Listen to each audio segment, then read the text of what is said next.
Hello guys, আসসালামু আলাইকুম। আজকে আমি দেখাবো এত সহজে কীভাবে ছোটো মাছের তরকারি রান্না করা যায়।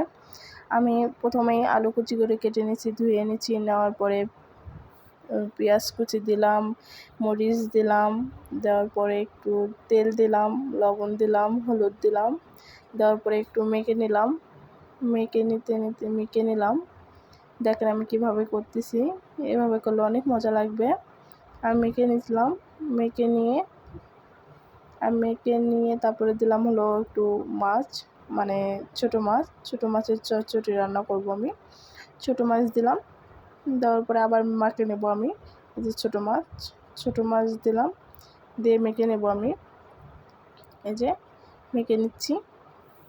আমি এভাবেই মেখে নেব। আপনারাও অবশ্যই বাসায় ট্রাই করে দেখবেন, অনেক মজা লাগবে ছোটো মাছের চচ্চড়ি। এই যে মেখে নেওয়া শেষ আমার। আমি এখন ঝোল দেব, মানে একটু পানি দেব। দেওয়ার পরে এই যে এই পাতিলটা ছোটো হয়ে গেছে, এই জন্য আমি পাতিল চেঞ্জ করে বড় পাতিলে দিছি। দেওয়ার পরে এই যে ঢেকে দিলাম। দেওয়ার পরে 10 মিনিট পরে যে হয়ে গেল আমার তরকারি চচ্চড়ি। অনেক মজা লাগছে, অবশ্যই বাসায় ট্রাই করে দেখবেন।